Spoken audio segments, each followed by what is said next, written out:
ॐ वक्रतुण्डमहाकाय सूर्यकोटिसमप्रभ निर्विघ्नं कुरु मे देव सर्वकार्येषु सर्वदा। अखण्डमण्डलाकारं व्याप्तं येन चराचरं तत्पदं दर्शितं येन तस्मै श्रीगुरवे नमः। सच्चिदानन्दरूपाय विश्वोत्पत्त्यादिहेतवे तापत्रयविनाशाय श्रीकृष्णाय वयं नमः। ॐ नमः शिवाय। ॐ नमो भगवते वासुदेवाय। ओम सर्वेभ्यो देवेभ्यो नमो नमः। हार्दिक प्रणाम, शुभ प्रभात। आदरणीय सज्जन महानुभावहरू, पावन प्रभातकालीन समयमा विशेष यो ब्रह्म ज्ञानको सत्सङ्ग कार्यक्रममा यहाँलाई स्वागत छ। हामी दैनिक यसरी नै संयुक्त रूपमा सङ्घमा रहेर सत्सङ्ग गर्छौँ, आदान प्रदान गर्छौँ, ब्रह्म ज्ञानको श्रवण मनन निधिध्यासन गर्छौँ, भगवानको भक्ति र समर्पणमा मग्न रहन्छौँ। मैले देखिरहेको छु साधक महानुभावहरू आइसक्नु भएको छ। आदरणीय होमनाथ आचार्य गुरुदेव हुनुहुन्छ, नमो नमः। होमनाथ देवकोटा प्रभु, नमो नमः। टङ्क परियारज्यू, नमो नमः। त्यस्तै कृष्टि निरौला लगायत धेरै मित्रहरू मैले यहाँ देखिरहेको छु।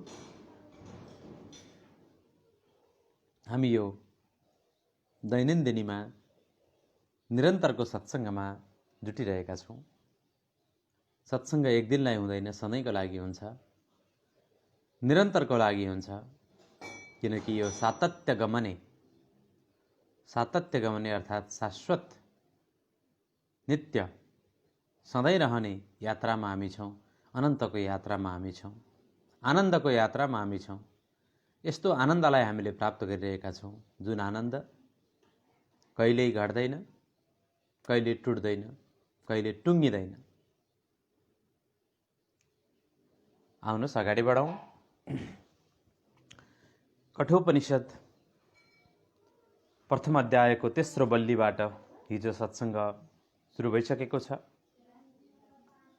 ओम सहना भवतु सहनौ भुनक्तु सह वीर्यं करवावहै तेजस्विनावतीतमस्तु मा विद्विषावहै। हरिः ओम शान्तिः शान्तिः शान्तिः। सर्वे भवन्तु सुखिनः, सर्वे सन्तु निरामया, सर्वे भद्राणि पश्यन्तु मा कश्चित् दुःखभाग् भवेत्। सबै हुन् सुखिया, न हुन् कोही दुखिया। भवतु सब्ब मङ्गलम्। आजको प्रसङ्ग, हिजो हामीले परमात्मालाई जान्ने र प्राप्त गर्नेमा सर्वोच्च साधन भनेको प्रार्थना हो। त्यही प्रार्थना गर्दै यमदेवले नचिकेतालाई बताउँछन्, हे भगवान, हे परमपुरुष, हे परमात्मा, हजुर जो हुनुहुन्छ, जस्तो हुनुहुन्छ, त्यो मलाई बुझाउनको लागि, बोध गराउनको लागि हजुरले नै हामीलाई समर्थ बनाइदिनुहोस्, हामी समर्थ हुन सकौँ भनेर परमात्मालाई प्रार्थना गरेको प्रसङ्ग कठोपनिषद प्रथम अध्याय तेस्रो बल्लीको दोस्रो मन्त्रबाट हिजो हामीले चर्चा गऱ्यौँ। आजको प्रसङ्ग, आजको सम्बन्ध के छ भने, अब त्यो परब्रह्म पुरुषोत्तम परमात्मामा कुन साधनबाट सम्पन्न मनुष्य पुग्न सक्छन्, कुन साधन गर्यो भने। साधन भनेको उपाय। वेदान्त अर्थपञ्चकमा उपाय स्वरूप भन्ने हुन्छ। पहिला स्वस्वरूप, आफ्नो स्वरूप, अनि परस्वरूप, परमात्माको स्वरूप कस्तो। पुरुषार्थ स्वरूप, साध्य स्वरूप के हो? सतत आनन्द, शाश्वत आनन्द, त्यो पुरुषार्थ स्वरूप हो। साध्य मुक्ति या भक्ति, त्यही हो। अनि कुन उपाय गर्यो भने, कुन साधन अथवा साधना गर्यो भने त्यो परमात्मा तत्त्वको प्राप्ति हुन्छ भन्ने विषयमा उपाय स्वरूपको विवेचन सठिक रूपमा यहाँनिर यमराजले गर्नुहुन्छ। र अन्तिममा त विरोधी स्वरूप जो साधनाको विरोधी, कुसङ्गको त्याग, परमात्मा भन्दा इतर चिन्तन, मिथ्या भ्रामक मान्यता अर्थात् अज्ञानको निवृत्ति, अज्ञान र अज्ञानजन्य उहापोहहरूबाट पुरा मुक्ति अथवा कुसङ्गको त्याग। ज्ञानी व्यक्ति पनि कुसङ्ग गर्यो भने अज्ञान फेरि हावी हुनसक्छ। ज्ञानीले कुसङ्ग त गर्दै गर्दैन, ज्ञानको मार्गमा नखारिसकेको कोही साधक छ भने उसले अज्ञानीको सङ्गत गर्यो भने, कुसङ्ग गर्यो भने फेरि के हुनसक्छ, त्यतै फर्किन सक्छ, पुनरावृत्ति हुनसक्छ। त्यसैले त्यो विरोधी स्वरूपको पनि परिहार गर्न आवश्यक छ भन्ने विषयमा हामी पछि चर्चा गरौँला। अहिलेलाई कुन उपाय गर्यो भने परमात्माको प्राप्ति हुन्छ, कुन साधनबाट सम्पन्न हुनुपर्छ भन्ने विषयमा यो प्रसङ्गमा अब यमराज बताउँदै हुनुहुन्छ। यो कुरा रथ र रथीको रूपकको कल्पनाबाट पनि सम्झाउन सकिन्छ। एउटा रूपक, एउटा दृष्टान्त, एउटा उपमा दृष्टान्तबाट पनि सम्झाउन सकिन्छ भन्ने कुरा यहाँ यमराजले भन्दै हुनुहुन्छ। दीपक पोखरेलज्यू हाम्रा प्रिय पत्रकार बन्धु हुनुहुन्छ, यहाँलाई पनि स्वागत छ कार्यक्रममा। धेरै मित्रहरू हुनुहुन्छ हामीसँग जोडिराख्नु भएको छ, सबैलाई स्वागत छ। आत्मानः रथिनं विद्धि शरीर रथमेव तु बुद्धिं तु सारथिं विद्धि मनः प्रग्रहमेव च। कस्तो सुन्दर समन्वय। अब यहीँ हेरौँ आफूलाई, त्यो विवेक रूपी साधनलाई प्रयोग गरौँ। त्यो उपमा पनि साधन हो, वैचारिक साधन। विचारबाटै पनि आत्माको बोध हुन्छ। जब आत्माको बोध हुन्छ भने परमात्माको बोध त भइहाल्छ। पहिलो सिँढी आत्माको बोध गर्नु, वेदान्तको प्रक्रियामा पहिला आत्मबोध गर्नु, विवेक वैराग्यद्वारा ब्रह्मज्ञानको श्रवण मनन गर्दै आत्मबोध गर्न सकिन्छ। आत्मबोध पनि डाइरेक्ट ज्ञान हो। आत्माको बोध गरियो भने खुदलाई जान्नेले खुदालाई जानिहाल्छ। पहिला खुदलाई जान्न पर्यो, खुद के हो, आत्मा के हो। आत्मतत्त्व जान्नेले परमात्मा तत्त्व त जानिहाल्छ। हो नै त्यही हो, एउटै हो। यति हो, सामर्थ्य भेद हो, विस्तार भेद हो, लीला भेद हो, तर पनि तत्त्वभेद होइन, अद्वैत तत्त्व हो। त्यसैले हे नचिकेता, तिमी जीवात्मालाई त रथको स्वामी, त्यसमा बसेर रथ चलाउनेवाला रथी जान। आत्मानां रथिनं विद्धि, आत्मालाई रथी, रथको मालिक, त्यो गाडीको पनि मालिक जान, गाडीभित्र बस्नेवाला, चाहे ड्राइभरै जान अथवा त्यो गाडीको पनि स्वामी, जसलाई गाडीमा राखेर हिँडाइन्छ अथवा जसको निर्देशनमा गाडी चल्छ, त्यसलाई तिमी आत्मा जान, विद्धि सम्झौ, जान। र शरीरम एव, शरीरलाई नै रथ सम्झ, त्यो रथ चाहिँ शरीर हो भनेर सम्झ। रथी र रथ दुईटा कुरो भयो, अथवा सारथी र रथ भने पनि भयो, गाडी र ड्राइभर भने पनि भयो। यसरी बुझ, शरीरलाई रथ सम्झ। तथा बुद्धि, अझ यसमा विशिष्ट व्याख्या गरिएको छ, तथा बुद्धिलाई सारथी, रथको चलाउनेवाला जान। बुद्धिलाई चाहिँ अझै सारथी मान्ने, सारथी भन्दा पनि माथिको रथी। जस्तै उदाहरणको लागि भगवान कृष्णले अर्जुनको रथ चलाउनु भयो, त्यो उपमाको रूपमा हेर्दा रथ शरीर भयो, भगवान कृष्ण बुद्धि हुनुभयो र अर्जुन चाहिँ रथको मालिक भए, आत्मा भए। यसरी बुझौँ, बुद्धिलाई सारथीको रूपमा, रथको चलाउनेवाला, त्यसको निमित्त जान। र मनलाई लगाम सम्झ, मन प्रग्रहमेव च, मनलाई चाहिँ लगाम सम्झ, लगाम जान भनेर यमराजले नचिकेतालाई बुझाउनुहुन्छ। आत्माको बारेमा स्पष्ट विज्ञान, आत्माको विज्ञान यहाँनिर सम्झाउनुहुन्छ। नवीन घिमिरे भाइ स्वागत छ कार्यक्रममा। आदरणीय सुशीला निरौला दिजु राधे राधे। गोविन्द दाहाल प्रभु हरे कृष्ण। विवेक रेग्मी, विवेक बाबुलाई पनि स्वागत छ कार्यक्रममा। हरे कृष्ण। यो गहिरो कुरो छ। अहिलेको विज्ञानले अथवा वैज्ञानिक ज्ञान हासिल गरेका मित्रहरूले यो कुरो बुझेर पनि बुझ्नु भएको छैन। उहाँहरूको एउटा आग्रह, बडो एउटा आग्रह, पूर्वाग्रह खडा भएको छ। कसरी हुन्छ? शरीर आफैमा एउटा बायो मसिन हो, एउटा चाहिँ एउटा बायोटिक अथवा एउटा के भन्छ यसलाई, 5th 6th जेनेरेसनको कम्प्युटर जस्तो अत्यन्तै एउटा आफैमा सम्पन्न छ, आफैमा सक्षम छ, केही चाहिँदैन, आत्मा भन्ने कुरै छैन, खै त भए देखेको भन्नुहुन्छ क्या। देखेको कुरालाई मात्रै मान्ने भन्नुहुन्छ। तर जुन नदेखेको कुराबाट आफै गाइडेड हुनुहुन्छ मित्रहरू, तर त्यो देख्नै खोज्नुपर्छ, उहाँहरूलाई देखिनै पर्छ। जबकि नदेखिने तत्त्वबाट नै सारा विचारहरू आइरहेको छ, आनन्द आइरहेको छ, बुद्धि विवेक जागृत भइरहेको छ। त्यो नदेखिने तत्त्वबाट उहाँहरू चाहिँ देखेकोलाई मात्रै मान्नुहुन्छ। वास्तवमा वैज्ञानिक मित्रहरू वैज्ञानिक त हुनुहुन्छ, तर उहाँहरूको बुद्धि सूक्ष्म हुनुपर्ने, सूक्ष्मतम हुनुपर्ने, तर ठोस बुद्धि भयो, जडा बुद्धि भयो। जडा बुद्धिमा मात्रै विश्वास हुनु भनेको वास्तवमा त्यो एक खालको अन्धविश्वास हो, एक खालको अज्ञानता हो, एक खालको अल्पज्ञता हो। त्यो कतिपय मित्रहरूमा एउटा पूर्वाग्रह रिजर्भेसन हुन्छ कि जति प्रमाण भने पनि, जति जे भने पनि अन्तिममा गएर खै त देखिएको भन्ने कुरा आउँछ। आँखामै लगेर जोड्नुहुन्छ। आँखाले देखेको कुरा पनि कसले देखेको छ? आँखाले देखेको त होइन, आँखाले देखेको त होइन। आँखाभित्र पनि विभिन्न तन्तुहरू छन्, ती तन्तुले लगेर मस्तिष्कमा जोडेका छन्, मस्तिष्कले पनि देखेको होइन। मस्तिष्कमा पनि देखाउनेवाला अर्कै माइन्ड छ, माइन्ड आफैले देखेको होइन। माइन्डभन्दा पनि पर, मन र इन्द्रियभन्दा पनि पर चेतना छ, कन्ससनेस छ। त्यो कन्ससनेस पनि त्यो स्वयम्भू हो, जुन आत्मा हो। यसको गहिरो विज्ञान छ, गहिरो विज्ञान छ। मैले हिजो एउटा मुभी हेरेको थिएँ बेलुका, त्यो मुभी सेयर पनि गरेको छु, हेर्नु होला।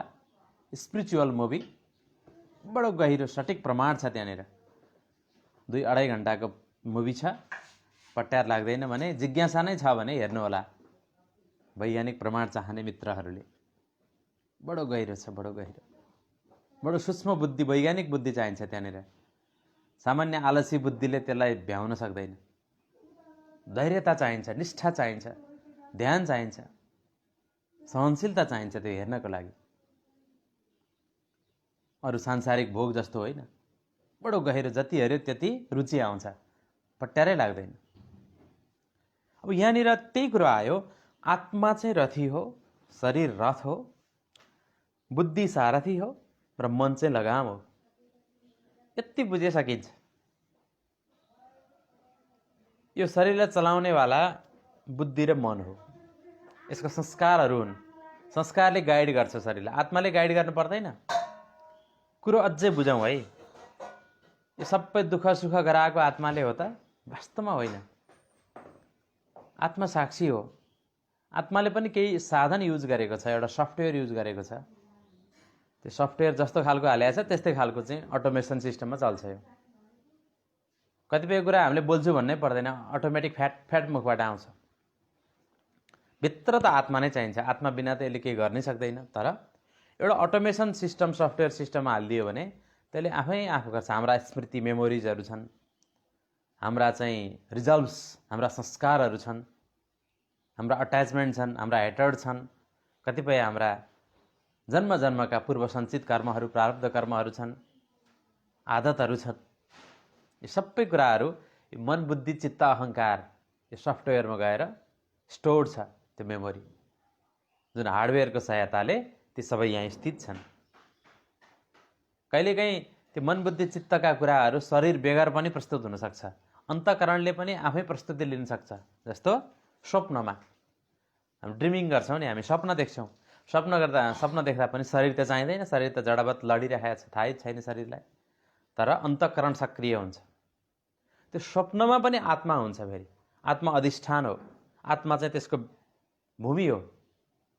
आत्मामै अधिष्ठित भएर त्यो मन, बुद्धि, अहङ्कारले आत्माकै प्रकाशले अनेक खालका तानाबाना देखिरहेका हुन्छन्, गरिरहेका हुन्छन्।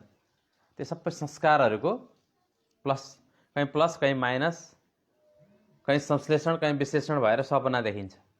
अनेक किसिमका डिजायरहरू, सुखको इच्छा अथवा भय, दुःखको भय, सुखको इच्छा, यसैले गर्दा अनेक खालका चाहिँ काल्पनिक सपनाहरू देखिन्छन्।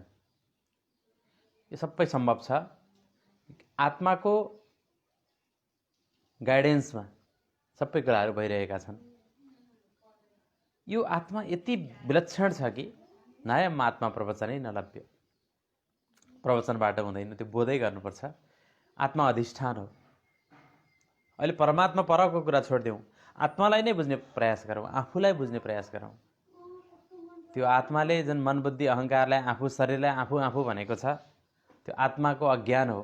आत्माको अज्ञान भन्दा पनि आत्माले अज्ञानलाई ग्रहण गरेको हो, जुन अस्थायी छ।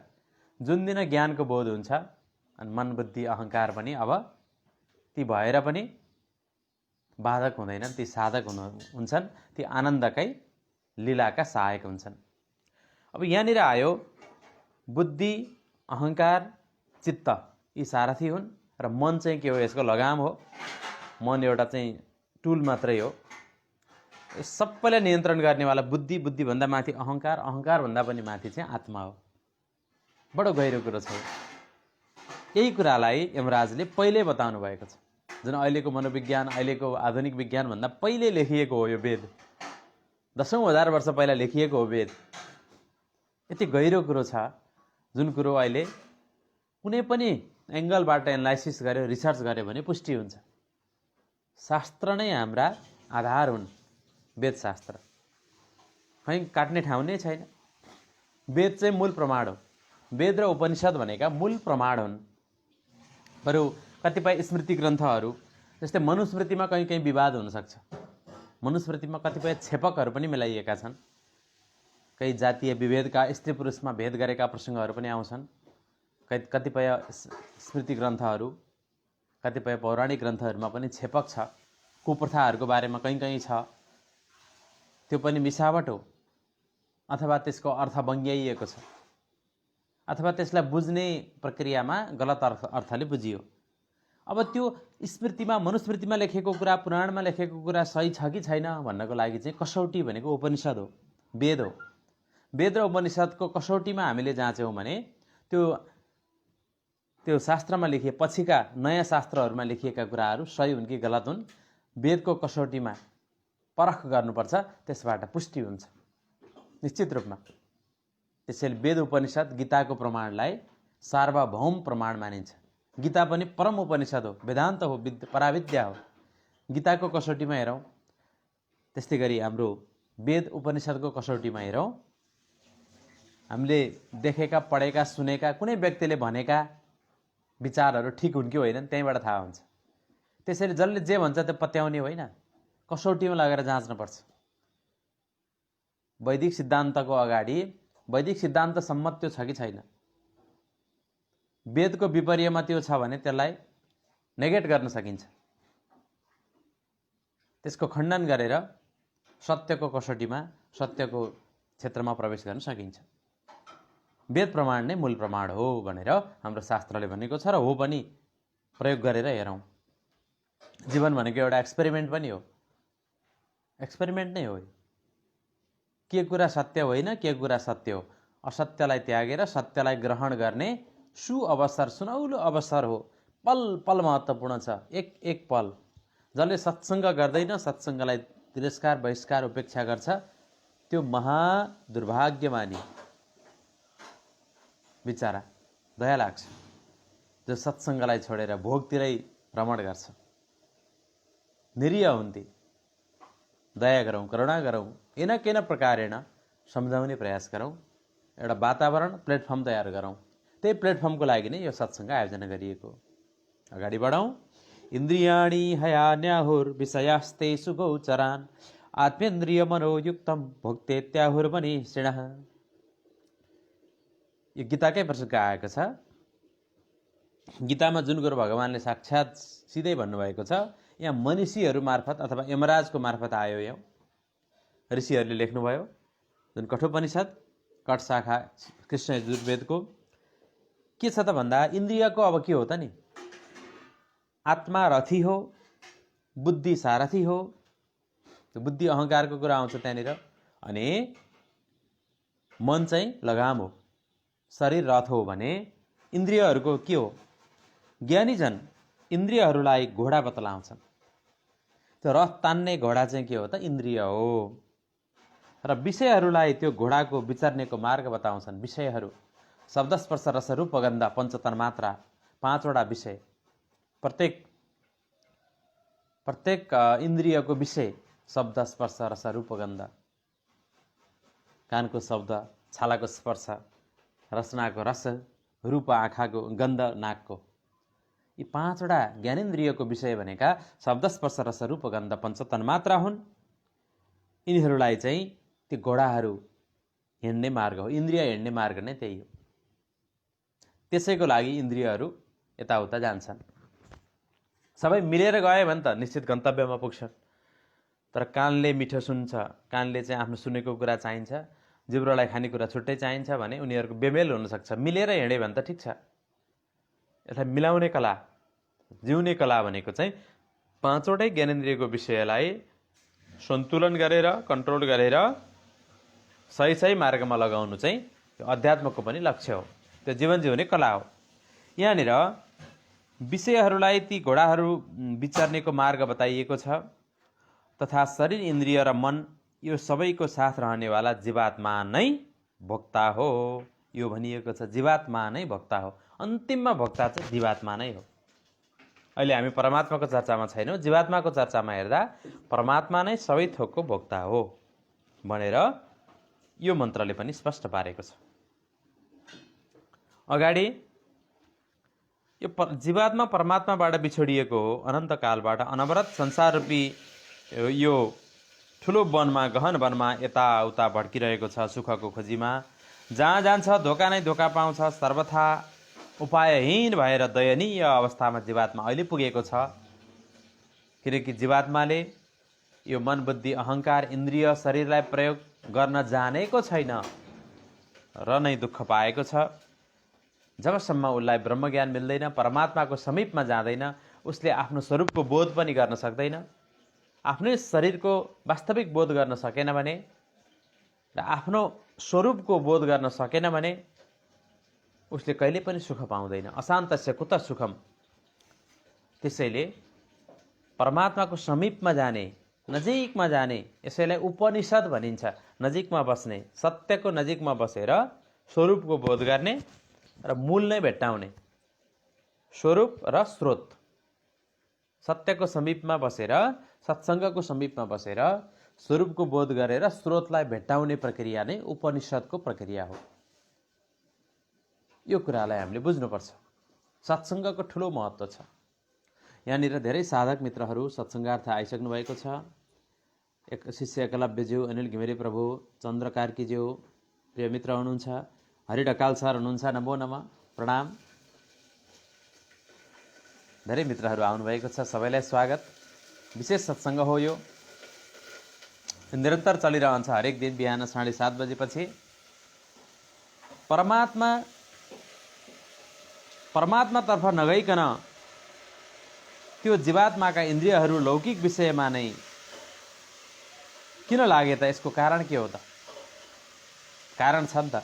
उसो भए परमात्मातिर नगइकन यी हाम्रा इन्द्रियहरू किन विषयतिर लागे? किन रसतिर अनि मधुर मधुर स्वरतिर, सङ्गीततिर, मिठो गन्ध, राम्रो दृष्टि अनि राम्रो स्पर्श, भोगको स्पर्श, यतातिर किन लाग्छन् त इन्द्रियहरू? परमात्माको चिन्तन किन गर्दैनन्? परमात्मा भएको भए, ईश्वर भएको भए त्यतातिर किन लाग्दैन त भन्ने जिज्ञासा पनि पैदा हुन्छ। यसको कारण यमदेव बताउनुहुन्छ, यस्तो विज्ञानवान भवत्ययुक्तेन मनसा सदा तस्येन्द्रियाण्यवश्यानि दुष्टास्वायिव सारथे। यसको जवाफमा बताउनुहुन्छ, यस सदा, जो सदा अविज्ञानवान, विवेकहीन बुद्धिवाला र अवश्यभूत चञ्चल मनबाट युक्त रहन्छ, उसको इन्द्रिय असावधान सारथी को यो दुष्ट घोडाको भाँति बसमा रहँदैन। यस्तै हुन्छ, यो विषयको भोगतिर नै लाग्छ। किनभने यो विवेकहीन बुद्धिवाला चञ्चल मनबाट युक्त जुन जीवात्मा रहन्छ र उसको इन्द्रिय चाहिँ असावधान सारथी, सारथी नै असावधान भयो, एकदमै गति छाडा भयो भने अनि उसका इन्द्रियहरू पनि घोडाहरू रूपी इन्द्रियहरू पनि विषयतिर लागिहाल्छन्। इन्द्रियको विषय नै शब्द स्पर्श रस रूप गन्ध हो, त्यतै जान्छन्। त्यो प्राकृतिक कुरो हो। इन्द्रियलाई दोष छैन क्या। इन्द्रिय हामी गयो होइन मैले ईश्वरलाई सम्झिन त खोजेको हो, यो आँखै बेइमानी, रूपै बेइमानी, सबै र यो स्वादै बेइमानी भन्ने अनि दोष जति इन्द्रियलाई दिने, इन्द्रियलाई दोष दिने जुन पद्धति छ वास्तवमा इन्द्रियको दोषै छैन, मनको पनि दोष छैन। गहिरो कुरो छ है। मनको पनि दोष छैन, इन्द्रियको पनि दोष छैन, अर्को व्यक्तिको त दोषै छैन, परिस्थितिको पनि दोषै छैन। दोष कसको छ त? स्वयंको। स्वयं भनेको जीव आत्मा, आफू स्वयं आत्मा। मन बुद्धि अहङ्कारको पनि दोष छैन, शरीरको इन्द्रियको पनि दोष छैन। असंयममा रहने, असावधान रहने, सारथीलाई पनि असावधान बनाउनेवाला को हो त? स्वयं आत्मा हो। त्यो आत्माले नै बुद्धिलाई नियन्त्रण गरेको छैन, सही आदेश दिएकै छैन। उसले त जे आदेश दियो त्यही मान्छ नि, होइन? स्वयं आत्माले सारथीलाई यता लैजा उता लैजा भन्नु पर्यो नि। आफै निदाएर बस्छ भने उसले जता मन लाग्यो त्यतै लैजान्छ। ड्राइभरलाई त सही आदेश दिनु पर्यो नि, आफ्नो गन्तव्य कहाँ हो, सही आदेश दिनु पर्यो। राजा भएर बस्नु पर्यो नि आत्मा त। राजालाई मतलब छैन अनि मनमानी हुन्छ, अनि त्यहाँ मन्त्रीले कु गरिदिन्छन्, सेनापतिले कु गरिदिन्छन्। त्यहाँ सावधान हुनु पर्यो नि त। सावधान हुनुपर्ने को आफै हो, चेतना हो, स्वयं। किनकि अरू त जड हुन्, जड वस्तु सावधान हुनै सक्दैन। मन बुद्धि इन्द्रिय शरीर सावधान हुनै सक्दैनन्, यी त जड हुन्। यसलाई सावधान बनाउनेवाला, लगाउनेवाला अपरेटर, कम्प्युटरले आफै काम गर्छ गर्दैन नि, यसलाई कन्ट्रोल गर्नु पर्यो। कम्प्युटर खोलेर छोडिदिनुहोस्, चलेको चलै गर्छ, बजेको बजै गर्छ, तातेर पड्किन्छ। 2-3 दिन चलाएर छोडिदिनुहोस् त के हुन्छ हाल? अपरेसन सही गर्नु पर्यो नि, अपरेटर चाहिन्छ त्यहाँनिर। अपरेटर भनेको जीवात्मा हो। त्यहाँ कम्प्युटरमा हुने सफ्टवेयर भनेको मन बुद्धि अहङ्कार हुन्। कम्प्युटरका हार्डवेयर पार्ट्सहरू के हुन् त? ती चाहिँ के हुन् त? इन्द्रिय हुन्, शरीर हुन्। यसरी बुझ्नु पर्यो। मुख्य रोल कसको हुन्छ कम्प्युटर चलाउँदा? साइन्टिफिक छ यो कुरा, कुनै लप्पन छप्पन काल्पनिक बनावटी कुरै छैन। अपरेटर हो। अपरेटर भनेको आत्मा हो। यसरी बुझाउ न। त्यो आत्मालाई आँखाले देखिन्न, त्यो हार्डवेयरले सफ्टवेयरलाई देख्छ? देख्दैन। सफ्टवेयर भन्दा पनि सूक्ष्म हुन्छ अपरेटर, अत्यन्तै सूक्ष्म हुन्छ। त्यस्तै हाम्रो यो संसारमा पनि एउटा विशाल अपरेटर छ, एउटा सूक्ष्म अपरेटर छ, हामीभन्दा बाहिर छ। जसरी पेटमा भएको बच्चाले आमालाई देख्छ, पितालाई देख्छ पहिला पेटभित्रै, देख्दैन नि। ऊ त कति सानो हुन्छ, उसको सृष्टि गर्ने बेलामा झन् कति सानो हुन्छ। पछि पछि बढ्दै बढ्दै बढ्दै बढ्दै गएपछि चेतनाको विकास हुन्छ, पछि जन्मिन्छ, बल्ल बाआमालाई यस्तो रहेछ भन्ने कुरो बुझ्छ। म कसरी जन्मिएँ, कुन प्रक्रियाले जन्मेँ भन्ने कुरो पनि त्यो बच्चालाई थाहा हुँदैन। पछि पढ्दै पढ्दै पढ्दै सिक्दै सिक्दै सिक्दै बुझ्दै बुझ्दै आएपछि बल्ल जान्दछ र भोलि आफू त्यो हैसियतमा पनि पुग्छ। आफै मातापिता हुने हैसियतमा त्यो बच्चा पुग्छ। त्यसको लागि ज्ञान चाहिन्छ। ऋते ज्ञानान्न मुक्ति, ज्ञान बिना मुक्ति हुँदैन। ज्ञान बिना 100 जन्म गुजारुन्, मुक्ति हुँदैन र बुद्धि सपारुन्। भज गोविन्दम भज नारायण सज्जन हो, मर्नु छ निश्चय भोलिकी पर्छि, यही छ सहारा उस दिनको। गुणरत्नमालामा भनिएको छ। 100औं तीर्थ व्रत दान गरे पनि यदि ज्ञान छैन भने, स्वयंको बोध छैन भने, गर्न पर्छ भनेको भरमा गर्यो मात्रै दान व्रत पुण्य, तर स्वयं आत्मालाई बोध गरेको छैन भने, ज्ञान छैन भने, म को हुँ, किन आएँ, मैले यहाँ के गर्नु छ, मेरो स्वरूप के हो र मेरो स्रोत के हो, स्वरूप र स्रोतलाई जानेन भने त्यसले जति दान पुण्य कर्म संसारमा जगजगी गरेर मान पद प्रतिष्ठा पाएर धन सम्पत्ति कमाए पनि त्यो निरर्थक छ, त्यो व्यर्थ छ। ज्ञान बिना 100 जन्म गुजारुन्, मुक्ति हुँदैन र बुद्धि सपारुन्। मुक्ति हुन्न है, सावधान। ज्ञान चाहिन्छ, ज्ञान। यदि भगवानको तपाईले भक्ति गर्नुभएको छ भने, शुद्ध भक्ति, एकदम अनेस्ट भक्ति, हार्दिक भक्ति गर्नुभएको छ भने भगवानले तपाईँलाई खोजी खोजी ल्याएर सत्सङ्गमा जुटाइदिनुहुन्छ। सत्सङ्गको ढोकाभित्र छिराइदिनुहुन्छ, धकालिदिनुहुन्छ भगवान्ले। त्यो त भइरहेछ। कता कताबाट हाम्रो चाहना पूर्ति भइरहेको हुन्छ अनायासै। ईश्वरको कृपा त्यस्तो हुन्छ। फेरि उनै ईश्वरको कृपाले फेरि हामीलाई सत्सङ्गको अवसर पनि मिलिरहेको छ। हजुरले आफै अनुभव गर्नु न। हजुर शुद्ध भावमा रहनु, निर्दोष भावमा रहनुहोस्। हजुरले चाहेको सबै कुरो जुट्दै जुट्दै जुट्दै आउँछ। चाहे संसारिक कुरा, चाहे आत्मिक कुरा, चाहे सत्सङ्गको कुरा, सबै कुरो जुट्दै जुट्दै जुट्दै जुट्दै आइहाल्छ। असम्भव कुरो केही पनि छैन। जे खोजेका थिएँ त्यही मिल्छ, त्योभन्दा बढी मिल्छ। ढुङ्गो खोज्दा देउता मिल्छ क्या। ढुङ्गो खोज्दा देउतै मिल्छ। देउता होइन, भगवानै मिल्छ। अब त यहाँनिर गहिरो कुरो छ यो। आत्मालाई बुझौँ। आत्माले यो मन्त्रको सार के हो भने, पाँचौं मन्त्रको सार, यो आत्माले असावधान भयो, आफू बेहोसी भयो, आफूले आफूलाई जानेन, अनि मन बुद्धि इन्द्रियलाई नियन्त्रण रहित छोडिदियो, स्वतन्त्र छोडिदियो। जे आउँछ खाने, जे देखिन्छ त्यही सुन्ने, जे देख्यो त्यही लट्ठ, जसले जे भन्यो त्यही पत्याइदिने। बेहोसी के। आफ्नो कुनै स्वामित्व नै छैन, स्वरूप बोध नै छैन, सत्व नै छैन, स्वाभिमान नै छैन। जसले जे भन्यो त्यही पत्याएको छ, जे त्यही सुनेको छ, जे पाए त्यही खाएको छ, जे पाए त्यही गरेको छ, जे मन लाग्यो त्यही गरेको छ। यसले गर्दाखेरि यो बिग्रिएको, यो दुखी भएको। सुख र दुःख भन्ने पनि सापेक्षिक हुन्। दुःख हुन्छ, ढक्कर पाइन्छ, दुःख हुन्छ, अनि उसले सुखको चाहना गर्छ। यदि सुख प्राप्ति भयो भने, त्यो दुःख छैन भने, अब दुःखको निवृत्ति भयो कुनै कारणले भने, अब भोगिरहेको सुख पनि एकदम दिक्क लाग्छ, उराठ लाग्छ। अब त्यो सुख नै दुःखमा परिणत हुन्छ। फेरि एकदम भोक लाग्यो, भोजन खाइयो, भोक मर्यो नि, भोक लागेन। कसैले ल्याएर फेरि मिठो मिठो खानेकुरा दियोस्, जिब्रो न हो, लोभी छ, रसको लागि त खान्छ, फेरि त्यसैले दुःख दिन्छ। अब त्यो सुख पनि दुःख हुन्छ। भोगले रोग निम्त्याइहाल्छ। रक्सी खानेहरूलाई यो अनुभव हुन्छ नि। साथीमा हो मिलाएर खान्छन्, तर त्यसले कति क्षति गर्छ। मन बुद्धि शरीरलाई बिगार्छ, भ्रष्ट बनाउँछ। खाने पिउने आदत, रक्सीको आदत त बहुत खराब हो। मांसको आदत, बढी मेवा मिष्टान्न पनि खाइरहने आदत हुन्छ।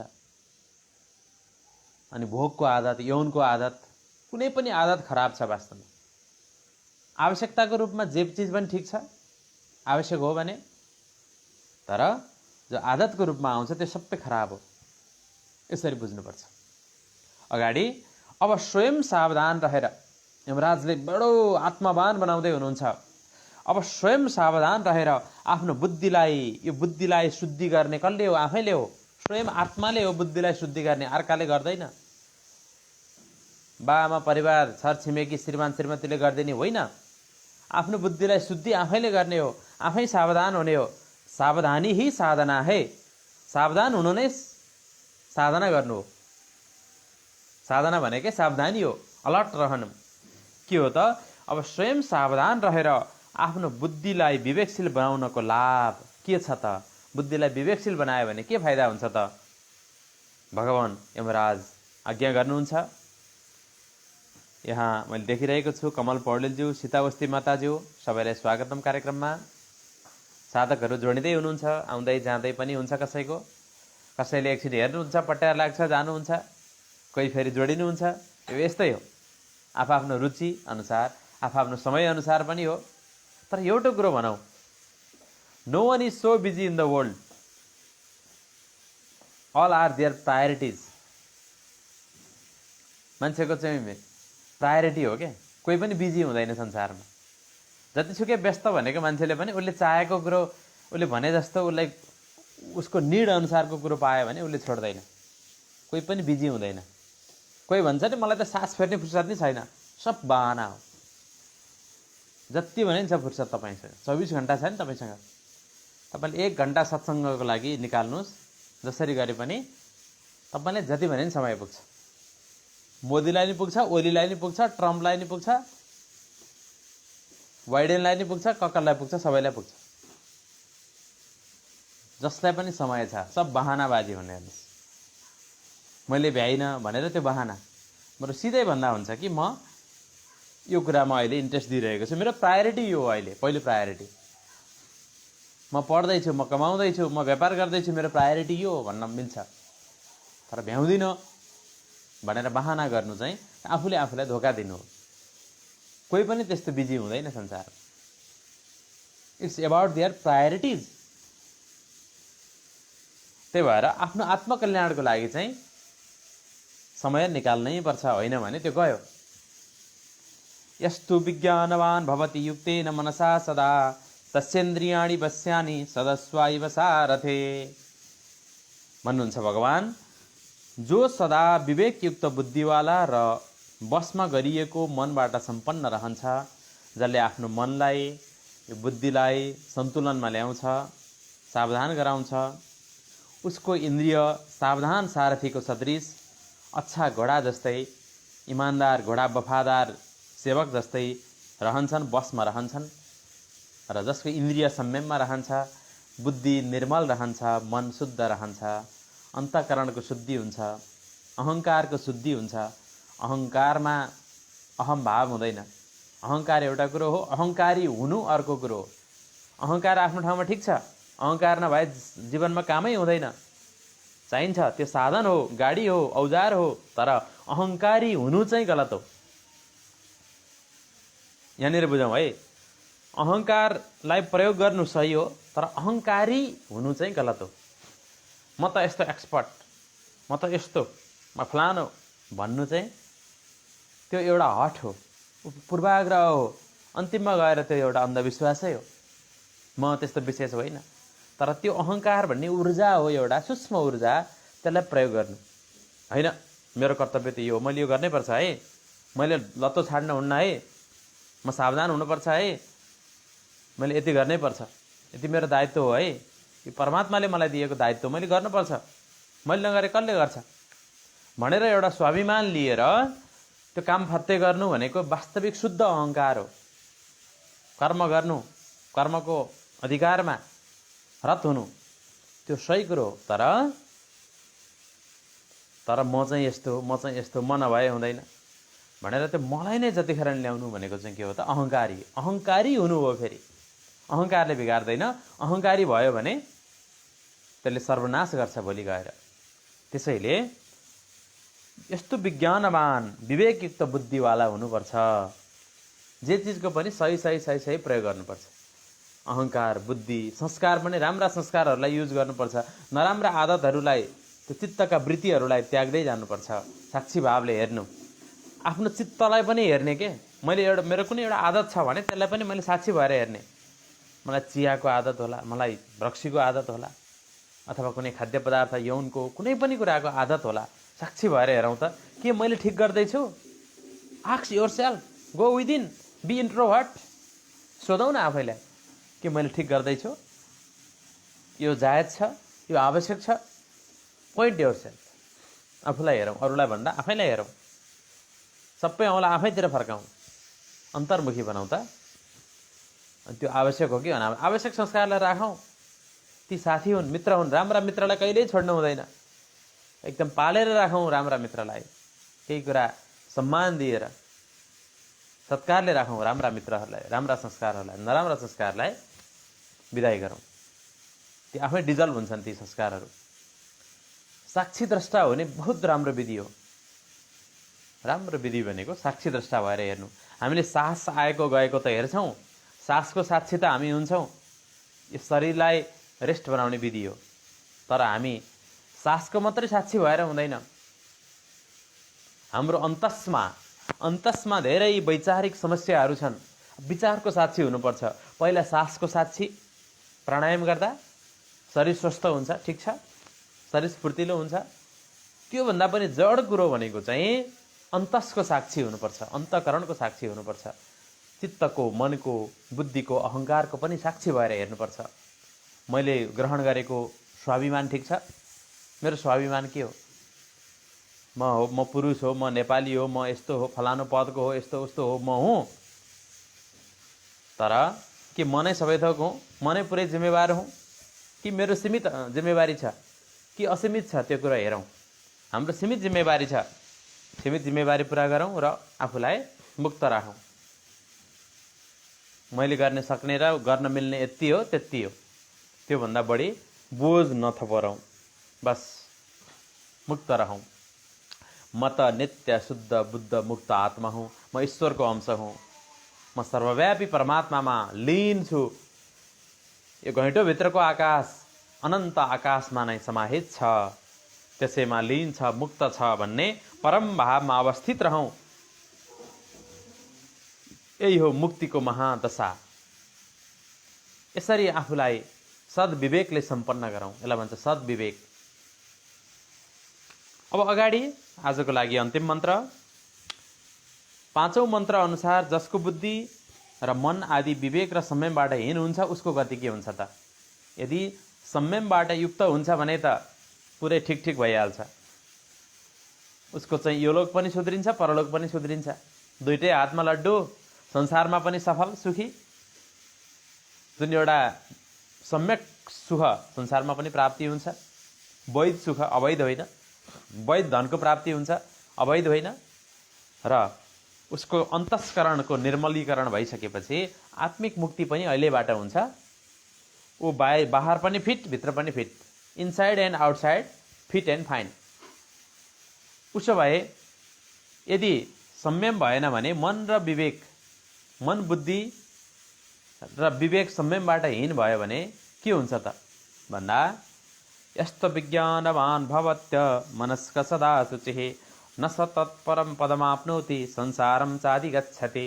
हेमराज भन्नुहुन्छ, सावधान गराउनुहुन्छ, जो सदा विवेकहीन बुद्धिवाला छ, अमनस्क, असंयत चित्त र अशुचि अपवित्र छ, जो पवित्र रहँदैन, तन मनले जो पवित्र हुँदैन, त्यो परम पदलाई प्राप्त गर्न सक्दैन। परम पदलाई प्राप्त गर्न सकिँदैन। आचारहीनम न पुनन्ति वीरा। तन मनको शुद्धि नभइकन, अन्तकरणको शुद्धि नभइकन परम पद परमात्मालाई प्राप्त गर्न सकिँदैन। अपितु बारम्बार जन्म मृत्यु रूप संसारको चक्रमा नै भड्किराख्नुपर्छ। यो अन्त्यहीन श्रृङ्खला। कसरी? दुःख छ अहिले, कर्म गरौँ, पुरुषार्थ गरौँ, सुख मिल्छ। फेरि सुख पनि फेरि सुखबाट उब जान्छ मान्छे, सुखबाट पनि दिक्क हुन्छ।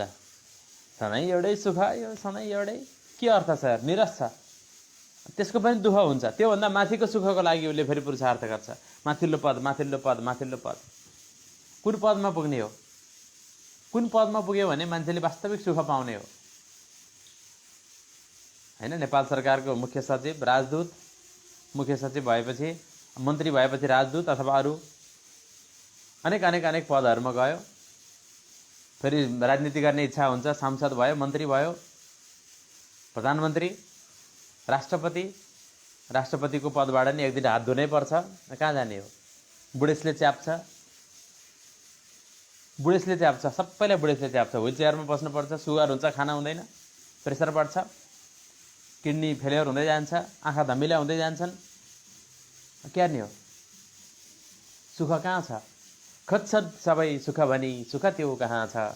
आफू मिटाई अरूलाई दिनु जहाँ छ। बरु सबै रागहरूलाई, सबै इच्छा, सुखको इच्छालाई नै त्यागिदियो भने सुखको लागि माथा 25 गर्नै परेन। इच्छै त्यागिदिउँ न। तृष्णाको तुच्छ जालो मन बिच नभए, जो मिल्यो सो उज्यालो। पौवा पाटी पनि उज्यालो, गुफा कन्दरा पनि उज्यालो। तृष्णाको तुच्छ जालो मन बिच नभए, जो मिल्यो सो उज्यालो। लेखनाथ पौडेलले लेख्नु भएको छ नि, कति सुन्दर कविता। तृष्णा नै छोडिदिने हो, तृष्णा नै छोडिदिने। केवल आवश्यकताको जिन्दगी बाँच्ने हो, गुजाराको जिन्दगी बाँच्ने हो। क्या बुद्धिमानी त त्यो गुजारा गर्ने, आवश्यकताको जिन्दगी जिउने हो। नत्र प्रगति कसरी हुन्छ भन्ने कुरो नै आउँछ। केलाई भन्नुहुन्छ प्रगति? इच्छै नराखे प्रगति कसरी हुन्छ संसारमा भन्ने एकदम यक्ष प्रश्नहरू पनि आउँछन्। ल भन्नुहोस्, प्रगति केलाई भन्ने? प्रगति त स्वाभाविक हुन्छ क्या।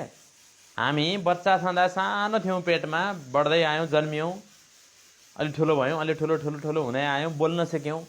अटोमेटिक प्रगति हुन्छ नि। तपाईँले अरूले सिकाउँछन्, तपाईँले पनि सिक्नुहुन्छ, अटोमेटिक प्रगति हो यो। तर इच्छा गर्नै पर्दैन। तपाईँले बोल्छु भनेर इच्छा गरेर सिकेको हो, खान्छु भनेर खान सिकेको हो होइन। संसारको प्राकृतिक अध्ययन हुन्छ, स्वाभाविक अध्ययन हुन्छ, फर्मल एजुकेसन छ। त्यो स्वाभाविक अध्ययनबाट गर्दै गर्दै गर्दै जाने हो। तर त्यहाँ इच्छा राख्ने होइन के, स्वाभाविक प्रोग्रेस हुन्छ। यो कथाले के माग्छ, तपाईँको शरीरले के माग्छ, मनले के माग्छ, स्वयं जिज्ञासा पैदा हुन्छ, स्वयं पैदा हुन्छ। त्यो स्वयं पैदा भएको जिज्ञासा चाहिँ त्यो थाहै हुन्छ। त्यो चाहिँ त्यो लर्निङ, त्यो सिकाइ पनि पर्मानेन्ट हुन्छ, अर्थपूर्ण सिकाइ हुन्छ। तर इच्छाले गरेको बलजफ्ती कनीकुथी पढेको त्यो टिक्दैन त्यो पढाइ। जस्तै ल भनौँ न, कतिपयले यहाँ धेरै पढ्नु भएको छ तर 3 घन्टाको लागि पढ्नु भएको छ, जहाँ दिएर आएपछि ल भोलिपल्ट सोध्नुहोस् त्यो लेखेको कुरा आउँदैन। त्यस्तो पढाइ ल्याउँदैन। एकदम भित्री जिज्ञासाको पढाइ हुनु पर्यो, पुरा जिज्ञासा र आवश्यकताको पढाइ हुनु पर्यो। परिस्थितिले मागे अनुसारको आवश्यकताको सम्बोधन गर्दै अध्ययन गर्नु पर्यो। धन कमाउनु पर्यो, भोग पनि त्यही हो। भोग पनि यदि सबै कुरो जुट्छ भने गर्ने हो, नत्र आफ्नो मनमा भोग गर्ने इच्छा छ भन्दैमा हाम फाल्दै जाने होइन। त्यसले दुर्घटना मात्रै निम्त्याउँछ। कहीँ यात्रा गर्नु छ मानौँ, कहीँ जान घुम्न मन लाग्यो, काठमाडौँ कहीँ घुम्न मन लाग्यो, बाटोमा पहिरो गएको छ भने बलजफ्ती गएर हुन्छ, दुर्घटना हुन्छ नि। सबै कुरो विचार गरेर परिस्थिति बुझेर मात्रै गर्नुपर्छ। त्यो परिस्थितिको आवश्यकता हो कि आफ्नो आवश्यकता हो, परिस्थितिले मागेको हो कि आफ्नो इच्छा हो। त्यो इच्छा र आवश्यकतामा फरक हुन्छ। इच्छा र आवश्यकतामा भेद राखेर हामीले संसारमा कर्म गऱ्यौँ भने प्रगति अटोमेटिक हुन्छ, कसैले भन्नै पर्दैन। कुनै पनि कुरो, जे काम पनि ल आज अहिलेबाट हेरौँ, बोल्ने कुरा, खाने कुरा, लाउने कुरा पनि सहज आवश्यकता हो भने त्यसलाई अपनाऊ। अर्कालाई देखाउनको लागि, रातारात धनी बन्नको लागि, रातारात सुख पाउनको लागि जसले प्रयास गर्छ नि, जसले माथा 25 मरी हत्या गर्छ नि, एकदम दुखी हुन्छ। त्यो निश्चित रूपमा त्यो दुखी हुन्छ। तर जसले स्वाभाविक रूपमा समयको बहावलाई चिन्दै, आवश्यकतालाई चिन्दै अगाडि बढ्छ, त्यो सफल हुन्छ। उसले भोलि सुख पाउँछ, सुखबाट त्यो सुख त टिक्दैन, र पनि दुःखै भए पनि अब सुख र दुःखलाई उसले प्रवाह गर्दैन। अनि यस्तै हो भनेर बुझ्छ। सुख र दुःख भनेका आउने जाने पाहुना नहुन् भनेर उसले साक्षी भावले त्यसलाई हेर्छ। त्यति मात्रै हेरेर त केही शान्ति त होला, तर वास्तविक शान्ति चाहिँ बिना आत्मज्ञान, बिना ईश्वरको भक्ति हुँदैन। आत्माको जडमै पुग्नु पर्यो, स्रोतमै जानु पर्यो, स्वरूपमै जानु पर्यो र स्रोतलाई भेट्टाउनु पर्यो। यसो गर्यो भने परम शान्ति नै हुन्छ, मुक्ति नै हुन्छ। यो पोसिबल छ, 100% यो पोसिबल छ। यही कुरोलाई साधकहरूले अनुभव गर्दै आएको विषय हो। ऋषिमुनिहरूले दिन खोजेको कुरो नै त्यही हो। संसारको कर्मयोग नछोडा, मुख्य आफ्नो स्वरूप र स्रोतमा स्थित रहो, स्थित प्रज्ञ बन भनेर हाम्रो शास्त्रले बारम्बार अर्थ्याएका छन्। सत्सङ्गको सार नै यही हो। त्यो नित्य शान्तिलाई प्राप्त गर्नु, त्यसको लागि स्वरूप बोध गर्नु र संसारमा आवश्यकताको सिद्धान्त अनुसार बाँच्नु। आवश्यकताको सिद्धान्तमा बाँच्दै गयो भने एउटा भनाइ छ नि वैज्ञानिक, necessity is the mother of invention. आवश्यकता नै आविष्कारको जननी हो। आवश्यक भए आविष्कार गर्ने हो, आवश्यक नहुने कुरो किन? हामी अहिले खेतबारीमा राम्रोसँग खेती गर्न, ट्र्याक्टर चलाउन नसकेको अवस्थामा अब हामीलाई किन रोबोट चाहिएको छ? हामीलाई रोबोट चाहिएको छ? छैन। शरीरलाई हामीले युज गर्न सकेका छैनौँ, अल्छी भइरहेका छौँ भने रोबोट किन चाहियो? रोबोट अहिले हाम्रो आवश्यकता होइन। हाम्रा कति जनशक्तिहरू बेरोजगार छन्, अझै रोबोट बनाउन थाल्यो भने के हुन्छ? त्यो इच्छा हो, त्यो महत्त्वाकांक्षा हो। झन् मान्छे बेरोजगार हुन्छन्, झन् काम लाग्दैनन्।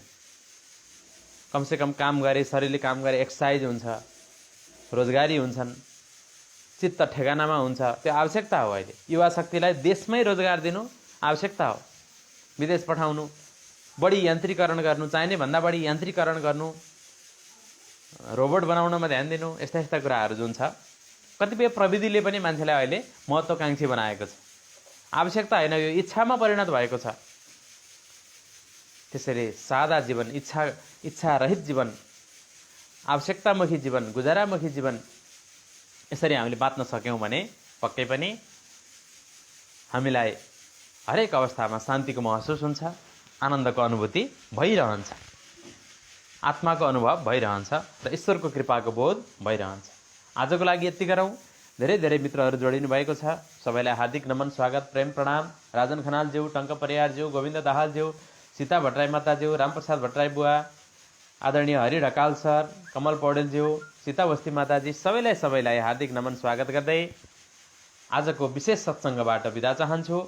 आज हामीले कठोपनिषद प्रथम अध्याय तेस्रो बल्लीको हामीले 3, 4, 5, 6, 7 यी 5वटा मन्त्रको चर्चा गऱ्यौँ।